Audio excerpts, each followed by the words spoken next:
आरोपित है। अर्धगोले का व्यास 14 सेंटीमीटर है और इस बर्तन पात्र की कुल ऊंचाई 13 सेंटीमीटर है। इस बर्तन का आंतरिक पृष्ठ क्षेत्रफल ज्ञात कीजिए। क्वेश्चन को 2-3 बार पढ़ना चाहिए तब आप बना पाइए। कहा था क्या क्वेश्चन, फिर से देखिए। एक कोई बर्तन एक खोखले अर्धगोले का आकार का है, अब वो फिगर बनाना पड़ेगा। अर्धगोला आकार का है, अर्धगोला टाइप बनाना पड़ेगा, कटोरा टाइप का अर्धगोला जो है। चलिए इसको बना लिए।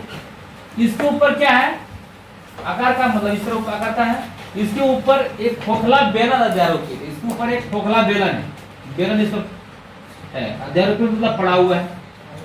चलिए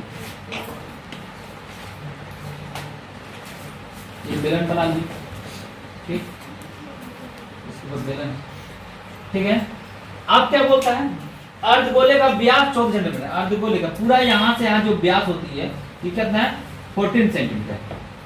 चलिए तो 14 सेंटीमीटर यहाँ से। अब क्या बोलता है, और इसकी पात्र की कुल ऊंचाई 13 सेंटीमीटर है। 13 सेंटीमीटर आप 13 सेंटीमीटर यहाँ से भी दे सकते हैं। यहाँ से पूरा इसकी ऊंचाई को जो है, पात्र मतलब इस बर्तन का जो है क्या है, 13 सेंटीमीटर ऊंचाई है, कुल ऊंचाई। इस बर्तन का आंतरिक पृष्ठ क्षेत्रफल ज्ञात कीजिए। आंतरिक पृष्ठ क्षेत्रफल, इसका पृष्ठ क्षेत्रफल निकालना है इस बर्तन का। इस बर्तन में क्या क्या है, इस बर्तन में पहले अर्धगोला है और बेलन लगा हुआ है, ठीक है। तो बेलन का वक्त पर निकालना होगा, प्लस जोड़ना किसका, अर्धगोले के पृष्ठ पर जोड़ना होगा। तो सब इसमें और क्या है कि यहाँ व्यास दिया है 14 सेंटीमीटर, तो लिखना पड़ेगा एक करके। दिया है व्यास इक्वल टू कितना, 14 सेंटीमीटर। त्रिज्या कितना निकलेगा, त्रिज्या मतलब आर, इसको रेडियस इंग्लिश में बोलते हैं, कितना 14/2, यानी व्यास का आधा भाग को त्रिज्या बोलते हैं। इसको आप 7 सेंटीमीटर कर दीजिए, भाग लगेगा 7 सेंटीमीटर हो गया। तो आप इसको त्रिज्या यानी 7 सेंटीमीटर हो सकता है, यानी आप त्रिज्या, इसका भी त्रिज्या सेम टू सेम होगा किसका, बेलन का, क्योंकि सब पड़ा हुआ 7 सेंटीमीटर, यहाँ भी त्रिज्या होगा। और यहाँ से भी क्या होगा, त्रिज्या, ये भी जितनी ऊंचाई होता है त्रिज्या भी होगा, सेम टू सेम आप यहाँ से कर सकते हैं, ठीक है। अर्धगोले में क्या होता है, अर्धगोला में होता है आर, अर्धगोले में आपको बताए होंगे, अर्धगोले में होता है कि अर्धगोला में क्या होता है कि R इक्वल टू H होता है, जितना त्रिज्या होता है उसकी ऊंचाई होती है। तो अर्धगोला में त्रिज्या कितना निकला है, 7 सेंटीमीटर, तो यानी कि R equal to H equal to कितना, 7 सेंटीमीटर। इस प्रश्न के अनुसार ये 7 सेंटीमीटर होगा, तब यहाँ आप 7 सेंटीमीटर आप दे सकते हैं अर्धगोला। अब देखिए कुल ऊंचाई कितना दिया, 13 सेंटीमीटर दिया हुआ है। 13 सेंटीमीटर में ऊंचाई कितना दिया, अर्धगोला का निकला 7 सेंटीमीटर। तो बेलन का ऊंचाई निकला नहीं, बेलन की ऊंचाई निकालना पड़ेगा। बेलन की ऊंचाई कैसे निकलेगा, 13 में हम 7 हटा देंगे तो बेलन की ऊंचाई निकल जाएगी, ठीक। तो बेलन यानी लिखना पड़ेगा बेलन की ऊंचाई, बेलन की ऊंचाई, बेलन की ऊंचाई आप इंडिकेट कर दी, ऐसे सूचित कर दीजिए। कितना निकलेगा कि 13 सेंटीमीटर में आपको क्या बोले 7 सेंटीमीटर घटाना पड़ेगा, तो कितना 6 सेंटीमीटर, 6 सेंटीमीटर है। तो आप चाहें तो आप यहां से यहाँ एरो दे करके, आप यहां से ऊपर से एरो दे करके 6 सेंटीमीटर आप लिख सकते हैं, आप अंदर से 6 सेंटीमीटर आप जैसे इच्छा। तो दीदी 3-4 कंडीशन क्या हो गया कि व्यास दिया होता आर निकाल लिया, जितना आर होगा उतना एच होगा। उसके बाद आप बेलन की ऊंचाई 6 सेंटीमीटर निकल गया, 13 में 7 घटा दिए, ठीक, 6 सेंटीमीटर निकल गया।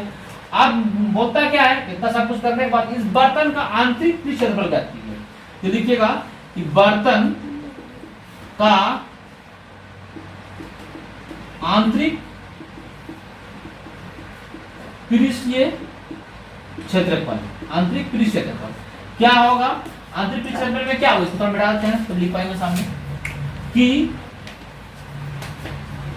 इस बर्तन में आंतरिक पृष्ठ क्षेत्रफल क्या होगा, ये होगा अर्धगोले का पृष्ठ क्षेत्रफल प्लस बेलन का पृष्ठ क्षेत्रफल, या बेलन का पृष्ठ क्षेत्रफल प्लस अर्धगोले, जो लेना लिखिए पहले, कोई इसमें कोई बात नहीं। बेलन का पृष्ठ क्षेत्रफल, पृष्ठीय क्षेत्रफल शॉर्ट में लिख दीजिए, प्लस अर्धगोले का पृष्ठ क्षेत्रफल, अर्धगोले का पृष्ठीय क्षेत्रफल, दोनों जोड़िएगा तब बर्तन का पृष्ठफल निकलेगा।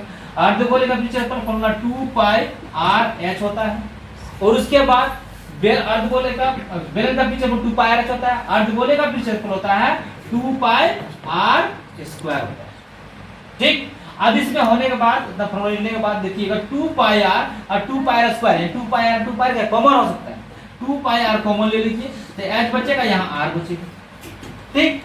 अब मान बैठा दीजिए 2 पाई का मान जानते हैं 22/7। जब नहीं दिया रहेगा 22/7, अगर दिया रहेगा 3.4 का प्रयोग करें तो आप 3.4 लगाएंगे, जब नहीं दिया रहेगा 22/7 लगाएंगे। और r का मान कितना आपका, r का मान देखिए यहाँ खुद निकालें कितना, r इक्वल टू कितना 7 सेंटीमीटर, 7 सेंटीमीटर लिख दीजिए। h का मान कितना है, h का मान देखिए h निकाले 6 सेंटीमीटर प्लस r का मान कितना है 7 सेंटीमीटर, 7 सेंटीमीटर लिख दीजिए। उसके बाद देखिए जो कटता है उसको भाग दे दीजिए, 22 गुना 44, 2 इंटू 22 44 आएगा, सेंटीमीटर यहाँ रहेगा, इंटू देखिए इसको जोड़ दिए ऐड कर दिए 713 हो जाएगा 13 सेंटीमीटर। अब इसको जब मल्टीप्लाई कीजिएगा 44 इंटू 13 सेंटीमीटर कितना मान आएगा 572, यानी आएगा इसको मल्टीप्लाई करने पर 572 सेंटीमीटर स्क्वायर। ये आपके पास आंसर होगा।